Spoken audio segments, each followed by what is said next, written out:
Hello दोस्तों, कैसे हैं आप सभी। आप सबका बहुत बहुत स्वागत है। आई होप आप सब इस चैप्टर को पढ़े होंगे, पहला वीडियो देखे होंगे। ठीक है, उसमें हमने बात किया था हिस्टोरिकल रिसोर्सेज क्या क्या हैं। हम लोग इतिहास पढ़ रहे हैं, तो इतिहास को पढ़े कैसे हैं। हमको कुछ साक्ष्य मिले हैं जो ASI ने दिया है, उसी साक्ष्य को हम लोग ने पढ़ के जो है अपने इतिहास को लिखा है, अपने इतिहास को जाना है। ठीक, तो अब अपने इस चैप्टर में मतलब इस एंशिएंट हिस्ट्री में अपने डिस्कशन को आगे बढ़ाते हैं और अपना जो पहला टॉपिक है उस टॉपिक को हमने शुरुआत करते हैं। तो चलिए स्टार्ट करते हैं। तो पहला अपना जो टॉपिक है एंशिएंट हिस्ट्री में वो है स्टोन एज। स्टोन एज, ये स्टोन एज मतलब पाषाण काल। इसका जो समय काल है वो लगभग 1.5 लाख BC से 10,000 BC। उसके बाद जो है ये चलता है जो कि पैलेयोलिथिक एज है। उसके बाद मेसोलिथिक आता है, फिर आता है नियोलिथिक एज। तो लगभग जो है इसका टाइम स्पेन सबसे लंबा है और लगभग इसमें ही जो है 90% ह्यूमन बींग्स का विकास होता है, मतलब ह्यूमन बींग्स एग्जिस्टेंस में आ जाते हैं पूरी तरह से। खैर, तो चलिए अपना ये जो स्टोन एज है वो मेजरली ब्रॉडली यहाँ पे कहें 3 पार्ट्स में डिस्टिंग्विश है। पहला है पैलियोलिथिक एज, पैलियोलिथिक। सेकंड है अपना मेसोलिथिक और थर्ड है अपना नियोलिथिक।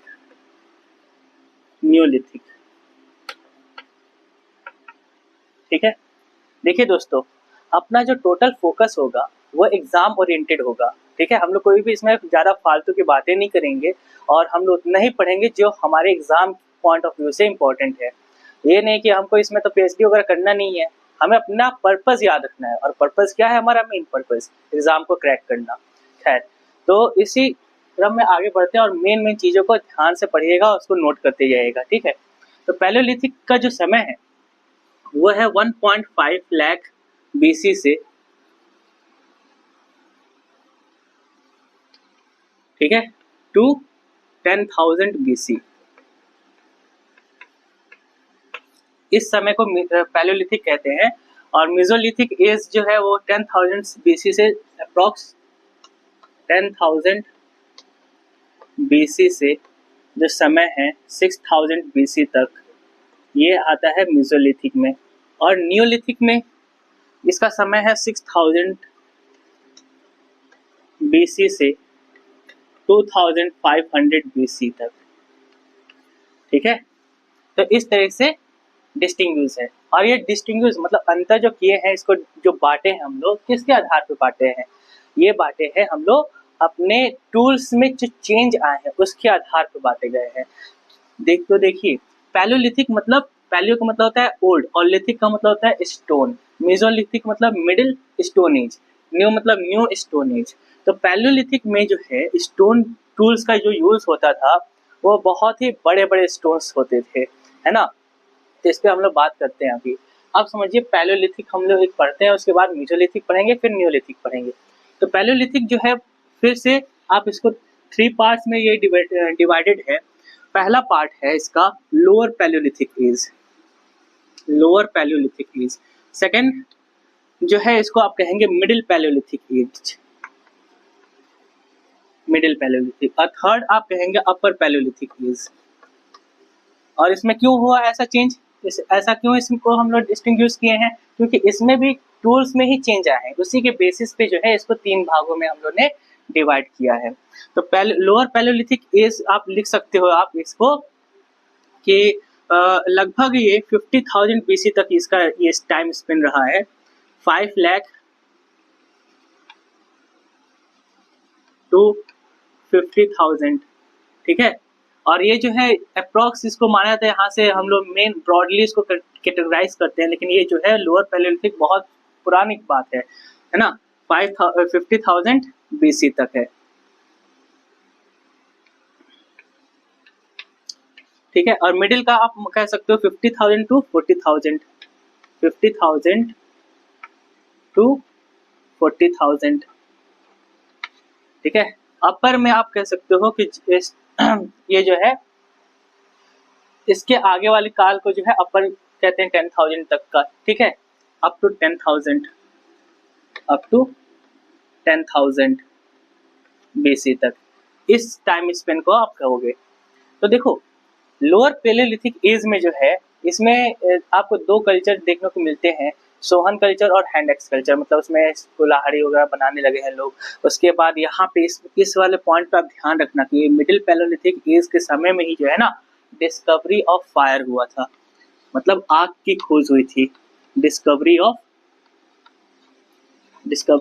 फायर हुआ क्या था, डिस्कवरी ऑफ फायर हुआ कैसे था कि दो पत्थर को जब ऐसे टकराया गया ना तो उसमें चिंगारी निकला, और उसी चिंगारी के कारण जो है एक फायर की वहां पे खोज हो गई। इस समय से फायर की खोज हुई, और फायर का खोज एक रिवोल्यूशन लेकर आता है, बहुत से चेंजमेंट लेकर आता है।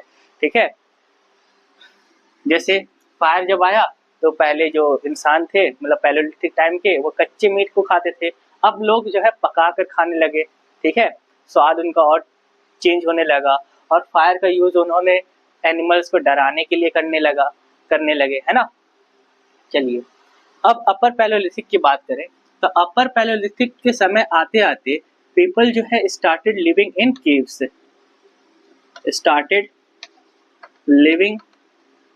इन केव्स। ये जो है केव्स में रहने लगे, गुफाओं में रहने लगे। और आपको पता है जो अपनी पेंटिंग है ना, पेंटिंग वो कहाँ पे मिली है? सबसे पहले पेंटिंग कहाँ पे बनाई गई थी? केव्स में ही तो बनाई गई थी, और यही लोगों के द्वारा बनाया गया था। और आपको जो है मैं बताऊं, first exhibition of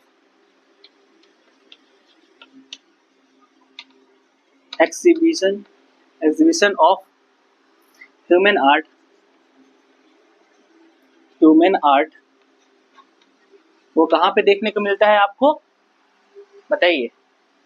Kurnool caves में आपको देखने को मिलता है। कुरनूल केव्स जो है आपको फायर के भी एविडेंस वहां पे मिलते हैं। ठीक है, कुरनूल केव्स। आप भीमबेटका केव्स की भी बात कर सकते हैं, जो कि एमपी में है, मध्य प्रदेश में है। ठीक है, देखिए दोस्तों, उस समय जो है क्या करते थे, फूलों का जो है यूज करते थे, उसको सुखा के उसका जो है रंग बनाकर उसी को जो है ड्राई वॉल्स के ऊपर रगड़ते थे, है ना। पेंटिंग उसी से बनाया करते थे। तो ऐसे पेंटिंग को जो ड्राई वॉल और ड्राई कलर का यूज करके बनाया जाता है उसे कहते हैं मुराल पेंटिंग। क्या कहते हैं भाई? मुराल पेंटिंग कहते हैं। ठीक है, और इस समय के लोग कैसे होंगे बताइए जरा। इस समय के लोग जो है वो हंटर और गैदरर्स हुआ करते थे, मतलब जानवरों को मार के खाते थे और चीजों को यहाँ से वहां इकट्ठा किया करते थे और उसी को स्टोर करते थे, रखते थे, खाना खाया करते थे। ठीक है, आई होप आपको समझ में आ रहा होगा। अब आगे समझिए, इनके टूल्स में जो है चेंजेस जो आए हैं। ठीक है, यहाँ पे अगर लिखना चाहे, ठीक है, अब आगे हम लोग बात करते हैं इसके। इसी पैलेलिथिक एज में और ये पूरे स्टोन एज में मेनली जो लोग होते थे वो कैसे होते थे? हंटर्स एंड गैदरर, फूड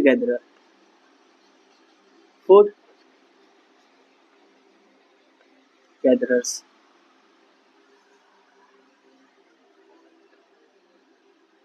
ठीक है, इस तरीके से टूल्स, मेनली जो टूल्स होते थे ना, वो कैसे टूल्स हुआ करते थे पैलेलिथिक टाइम में? टूल्स की बात कर लें हम, तो टूल्स की अगर मैं बात करूं तो टूल्स जो उनके बने होते थे, जो औजार उनके बने होते थे, वो मेनली सैंड स्टोन के बने होते थे। Sand stone. अब कुछ नाम बताते हैं आपको, टूल्स कैसे कैसे हुआ करते थे। एक हैंड एक्स होता था, एक्स समझते हैं ना, कुल्हाड़ी, हैंड एक्स। और दूसरा क्लीवर होता था, क्लीवर चॉप करने के लिए। तीसरा एक तरह से आप कह सकते हो चॉपर, चॉपिंग टाइप का कुछ होता था उनके पास, है ना। ऐसे ऐसे टूल्स। हैंड एक्स कैसा होता था? लगभग कुछ ऐसा बड़ा सा स्टोन होता था इसे, और नीचे से पतला होता था। क्यों पतला? यहाँ पे पकड़ने के लिए होता था, है ना। ये कुछ ऐसा स्टोन है। और क्लीवर कैसा होता था? एक तरफ का ऐसी स्टोन होता था, इसे मैं यहाँ पे बना रहा हूँ, यहाँ पे पकड़ने के लिए है। और एक साइड में क्या होता था, ये शार्प होता था ताकि किसी चीज को काटा जा सके अच्छे से। और यहाँ पे चॉपर चॉपिंग आप कह सकते हो कि दोनों तरफ से शार्प हुआ करता था ये ये पकड़ने के लिए हो गया, इस साइड से भी शार्प और इधर से भी शार्प होगा, ठीक है, ऐसे हुआ करते हैं। आप यहाँ पे इमेज में यहाँ पे देख सकते हो यहाँ पे, ठीक है। अब समझिए पैलेयोलिथिक एज, पैलेयोलिथिक साइट जो मेन इंपॉर्टेंट साइट्स है वो कहाँ कहाँ पे मिले हैं, तो उसका मैं बताता हूँ आपको। इसको मैं रब करता हूँ। अपना टॉपिक ये है, पैलेयोलिथिक एज चल रहा है, ठीक है। तो समझिए ये अपना भारत देश है ना, कुछ ऐसा,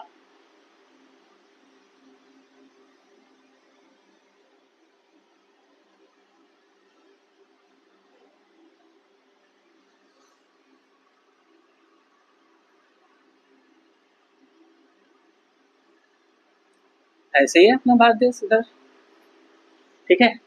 तो अपने भारत देश में यहाँ पे ये पाकिस्तान है, अपना पाक है, ठीक है।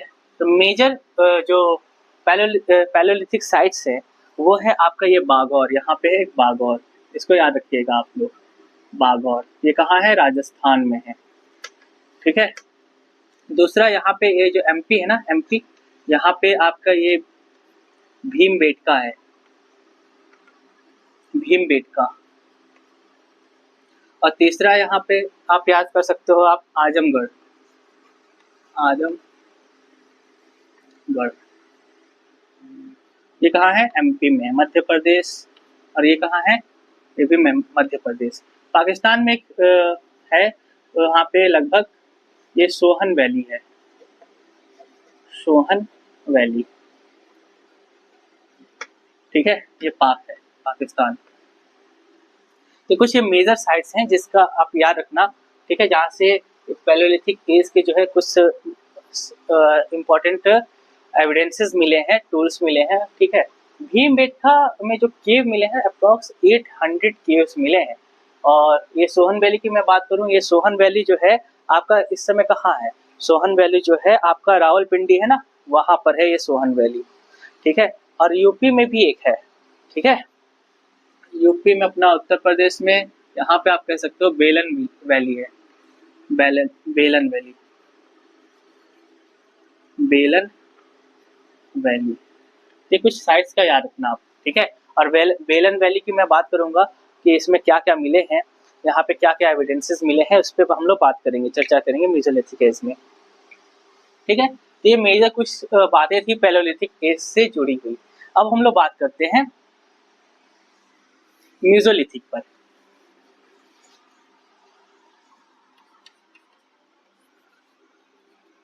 Mesolithic,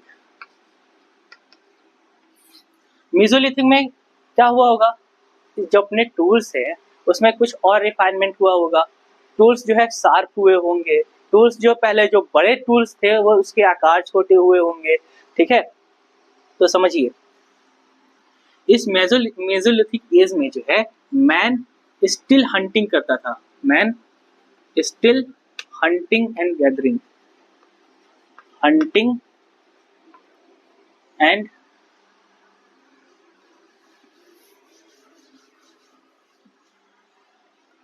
gathering.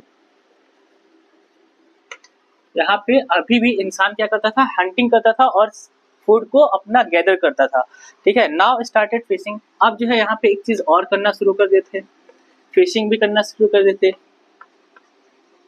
स्टार्टेड फिशिंग, ठीक है। और आप कह सकते हैं and some domestication of animals, इस बात को भी ध्यान रखना आप। अब जो है इस मेसोलिथिक एज के समय में मैन जो है हंटिंग गैदरिंग तो करते ही थे, साथ में फिशिंग भी करने लगे और कुछ एनिमल्स को डोमेस्टिकेट करने लगे, अपने पालतू बनाने लगे, उनको पालने लगे। तो सम डोमेस्टिकेशन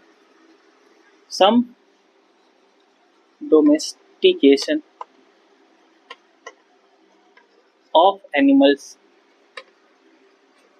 और आपको पता है जो अपना पहला डोमेस्टिकेटेड एनिमल कौन सा था, वो है डॉग। क्या है, डॉग। तो न्यू टूल्स, अब समझिए यहाँ पे टूल्स में क्या बदलाव है, ठीक है। जो टूल्स थे, औजार थे, वो मोर शार्प हो गए, मोर शार्प, ठीक है। और माइक्रोलिथ होने लगे, माइक्रो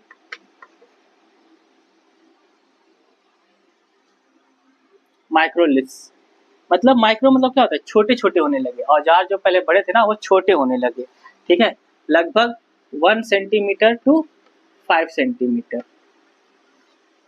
ठीक, जैसे औजार का कुछ नाम मैं लिखता हूँ यहाँ पर, जैसे हारपून, हारपून्स, हारपून समझते हो आप क्या होता है? हारपून जो ऐसा कुछ मोगली लेकर नहीं घूमता था, मोगली ऐसा, और यहाँ पे पत्थर लगा होता था, यहाँ पर ये पत्थर लगा है, तो इस हारपून कैसे चला के फेंको तो क्या होता था, वो वापस घूम के जाएगा, टकरा के एनिमल को मारेगा, उसको वापस घूम के अपने हाथों में आ जाता था, ये है हारपून।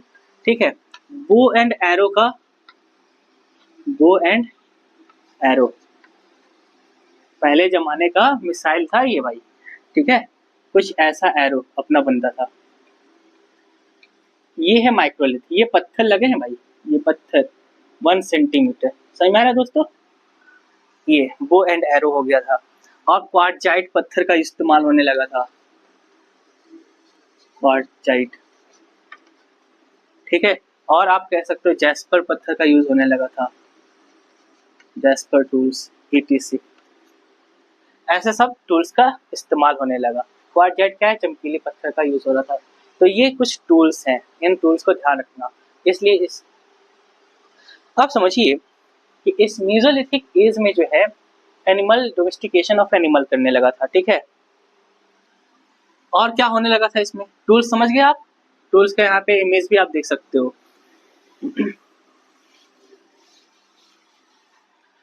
आप समझिए, तो फर्स्ट डोमेस्टिकेशन यहाँ पे लिख लीजिए, यहाँ पे अगर लिखना चाहे तो first domestication of animal, first domestication में क्या था, फर्स्ट डोमेस्टिकेशन ऑफ एनिमल में अपना डॉग था, है ना। एक इम्पोर्टेंट बात मेसोलिथिक एज का ये है कि इस समय जो है लोग जो है सावधान पद्धति का इस्तेमाल करने लगे थे, मतलब डेड बॉडी को दफनाने लगे थे, है ना। तो cremation of starting cremation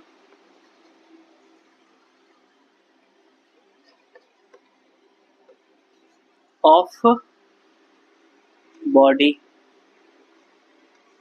dead body,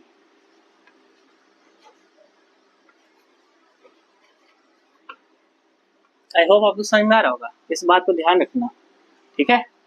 और वर्शिप ऑफ मदर गॉडेस,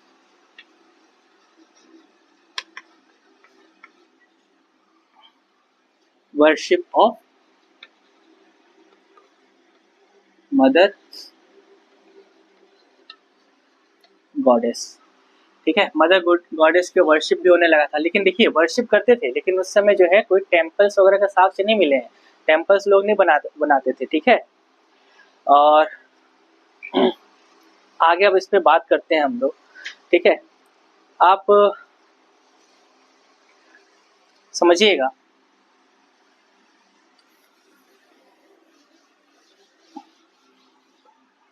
जो गैंगेटिक वैली है ना अपना,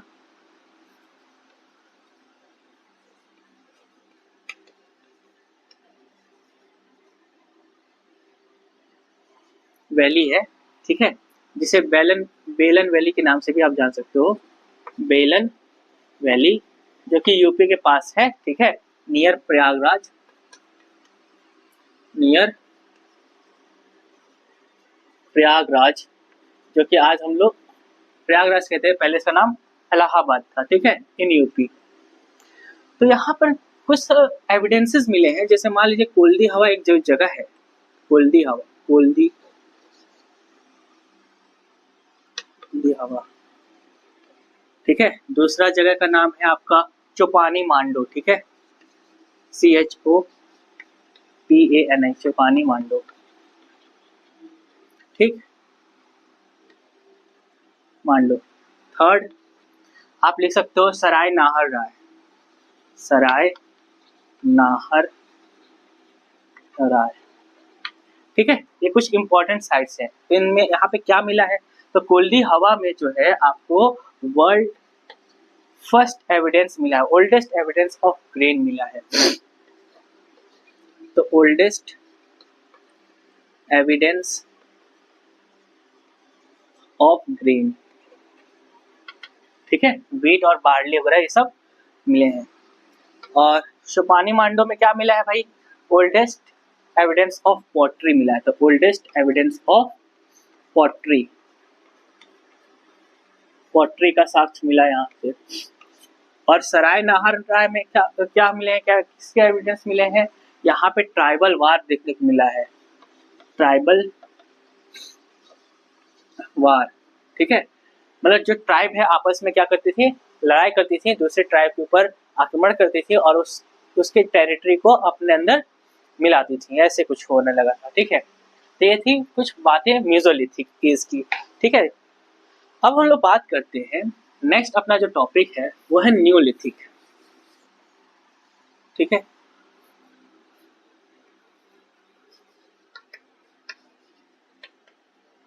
न्यूलिथिक इस एज के समय, इस दौरान, है ना, जो कि लगभग 6000 बीसी से लेकर आपका 2500 बीसी तक का जो काल है ना, जो समय है, उसे न्यूलिथिक एज कहते हैं। इस न्यूलिथिक एज में बहुत सारे चेंजेस हुए हैं और आप कह सकते हो कि ये जो न्यूलिथिक एज है एक रिवोल्यूशनरी एज को कह सकते हैं आप, क्या कह सकते हैं, ये रिवोल्यूशन लेकर आया है, रिवोल्यूशन लेकर आया है ना। क्या चीज का रिवोल्यूशन लेकर आया भाई, तो देखो इस समय एग्रीकल्चर होने लगा था, एग्रीकल्चर स्टार्ट हो गया था,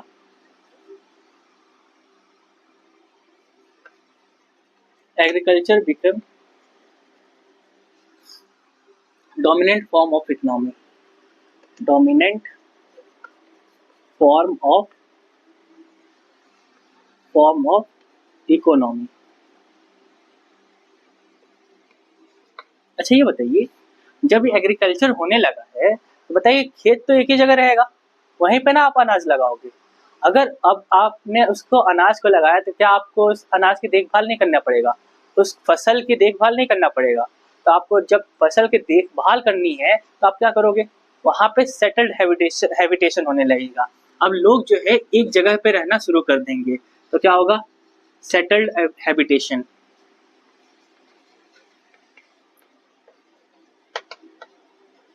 सेटल्ड हैबिटेशन होने लगा, ठीक है।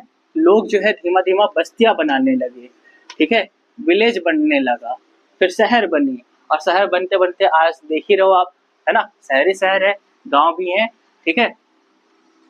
तीसरा, डोमेस्टिकेशन ऑफ एनिमल, तो भाई शुरू हो गया था, डोमेस्टिकेशन ऑफ एनिमल, ठीक है। तीसरी बात, फोर्थ, इसको ध्यान रखना आप, जो मैं लिखने जा रहा हूँ, यूज ऑफ कॉपर, कॉपर का इस्तेमाल होने लगा था, ठीक है। कॉपर जो है ये पहला ऐसा मेटल है या फिर धातु है जिसका यूज किया गया था ह्यूमन के द्वारा, फर्स्ट यूज्ड बाय ह्यूमन, ठीक है। फिफ्थ, आप कह सकते हो बोन टूल्स का यूज होने लगा था, use of bone tool, use of bone के टूल्स लोग बनाना शुरू कर दिए थे, हड्डियों के टूल्स। जैसे इससे क्या बनाते थे, तो इससे नाइफ बनाते थे, नीडल्स बनाते थे सुआ टाइप का, ठीक है, स्क्रैपर्स बनाते थे, ठीक है, बोर्स बनाते थे, छेद करने के लिए ना होता है बोर्स वो, और एरो हेड्स ऑफ कोर्स बनाते थे, ईटीसी। तो अगर आप लिखना चाहो तो इसमें लिख सकते हो नाइफ्स, KNI, नाइफ, निडल, ठीक है। आप यहाँ पे लिख सकते हो बोरर्स, ठीक है। आप एक और याद रख सकते हो यहाँ पर arrow head, arrow heads, ETC, ठीक। इतनी सभी चीजें होने लगी थी। और एक बात तो और, यहाँ पे लोग जो है ज्वाइंट फैमिली में रहने लगे थे, है ना। जब भाई एक जगह रहने लगे तो लोग कैसे रहने लगे, यहाँ पे मैं लिख देता हूँ 6 पॉइंट, ज्वाइंट फैमिली में रहने लगे, ज्वाइंट फैमिली। तो बताइए, आप ही बताइए कि न्यूलिथिक एज जो है एक रिवोल्यूशनरी एज के नाम से कहा जाएगा कि नहीं, रिवोल्यूशन आया कि नहीं इस एज के समय में। ठीक है, अब क्या करते हैं, मेजर इंपॉर्टेंट साइट्स को देख लेते हैं न्यूलिथिक एज के। ठीक है, और साथ साथ हम लोग इसमें देख लेंगे और भी साइट्स को।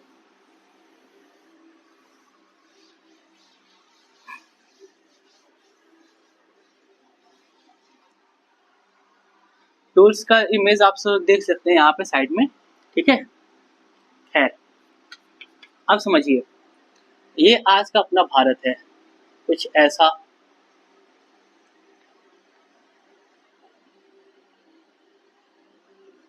इतना परफेक्ट ना बन पाएगा, ठीक है, ये समझ जाइएगा।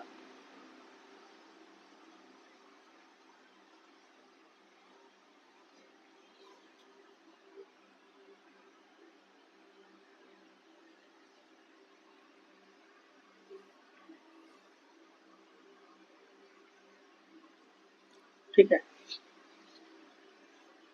कुछ ऐसा है, और ये अपना पाकिस्तान है। ठीक है, पाक। यहाँ पर जो है, यहाँ पर कश्मीर में, जम्मू कश्मीर में दो साइट है। इसका नाम है बुर्जा होम और गुफक्राल। बुर्जा होम एंड गुफक्राल।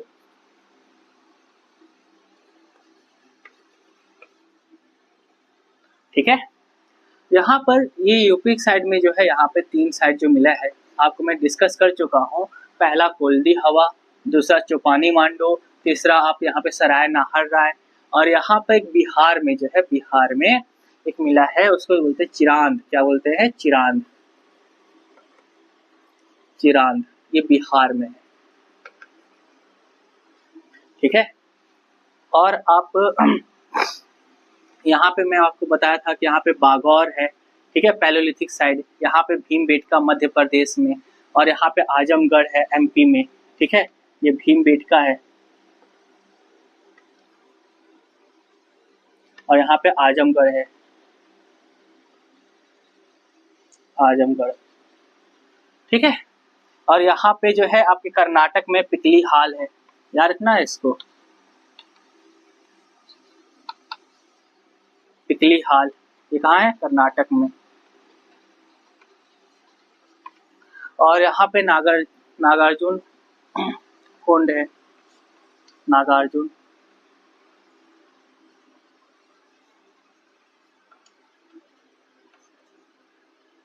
कहाँ है? ये केरला में है। ठीक है, तो कुछ ऐसा है। आई होप आपको समझ में आ रहा होगा। और यहाँ पे पाकिस्तान में जो है मेहरगढ़ है, मेहरगढ़। ठीक है, ये गुफक्राल और यहाँ पे बुर्जा होम, ये जम्मू कश्मीर में है आपका। और इसमें जो है, यहाँ पर एविडेंस मिले हैं बहुत ही अच्छा। ड्वेलिंग ऑफ पिट्स मिला है, यहाँ पे लोग जो है गड्ढे बना के रहते हैं, इसका साक्ष्य मिला है। Dwelling of पिट्स। ओके, उसके बाद यहाँ पे मेहरगढ़ में जो ईंटें मिले हैं, वो ब्रिक्स जो है वो सन ड्राइड थे। घर जो बने थे ब्रिक्स से बने थे, और ये ब्रिक्स कैसे थे? सन ड्राइड थे, सूर्य की किरणों के द्वारा पकाए गए थे। ठीक है, ये सभी बातें हैं, इंपॉर्टेंट बातें हैं, जो कि आपके एग्जाम पॉइंट ऑफ व्यू से इंपॉर्टेंट है और पूछी जा सकती हैं। ठीक है, मैं यहाँ पे बात करता हूँ, बुर्जा होम के बारे में थोड़ा सा बताता हूँ।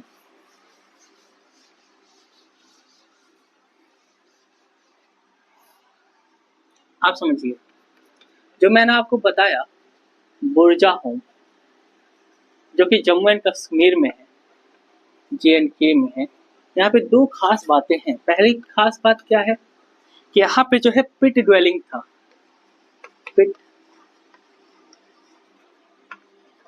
पिट ड्वेलिंग करके रहते थे लोग। ठीक है, किस लिए पिट में रहते थे भाई? भाई आप घर में क्यों रहते हो? ठंड से बचने के लिए। क्लाइमेट जो खतरनाक क्लाइमेट होगा, है ना, वर्स्ट क्लाइमेट, उससे बचने के लिए, ठीक है, रहते हो आप। तो प्रोटेक्शन फ्रॉम कोल्ड और एनिमल्स, आप कह सकते हो एनिमल्स, ठीक है। इनका घर जो है कुछ मान लीजिए ऐसा था, ये जमीन है आपका और यहाँ पे इन्होंने गड्ढा खोद दिया इस तरह से, ठीक है। और ये कुछ पार्ट जो है ऊपर निकला होता था, इस तरह से घर बना के ऐसे रहते थे। हुआ क्या, यहाँ पे मान लीजिए ये इंसान है, ठीक है। ये जो 2/3 पार्ट जो है इस घर का जमीन के नीचे रहता था और 1/3 पार्ट जो है जमीन के ऊपर हुआ करता है ना। और यहाँ पे आदमी है, कैसे घुसता होगा, ऐसे आता होगा, यहाँ से जंप कर जाता होगा, इसके अंदर चला जाता होगा रहने के लिए, ठीक है। दूसरी सेकंड बात आप याद रखना कि जो डॉग है, यहाँ पे मिला है जो evidence, dog buried with master, ये सब में मिला है। इसका मतलब क्या होता है, अगर डॉग बरीड विथ मास्टर का मतलब क्या हुआ कि जो है लोग, मतलब उस समय की ह्यूमन जो है develop the concept, human develop the concept of rebirth, ठीक है। तो ह्यूमन जो है उस समय ये डेवलप कर लिए थे कि हमारा जो है पुनर्जन्म होगा, अब पुनर्जन्म होगा तो ये कुत्ता जो है मेरे साथ जन्म लेगा, ठीक है, इसी का मैं साथी बनूंगा, कुछ इस तरीके की बातें होने लगी थी, ठीक है। तो इसके आगे हम लोग बात करेंगे चैल्कोलिथिक एज पे भी बात करेंगे और आपको बताएंगे चैल्कोलिथिक एज क्या है, ठीक है। नेक्स्ट वीडियो में इसकी बात करेंगे। उसके आगे फिर हम लोग कैसा कैसे वहाँ का रिलीजन था, क्या इकोनॉमी थी, ठीक है, स्टोन एज की सेटलमेंट, कैसे किस तरह के सेटलमेंट में वो लोग रहते थे, रिलीजन कैसा था, इन सभी पे बात करेंगे, ठीक है। सो आज के लिए इतना ही, धन्यवाद, आपको बहुत बहुत शुक्रिया। इसको जो है अच्छे से नोट्स बना लीजिएगा और पढ़िएगा जरूर, ठीक है। Thank you.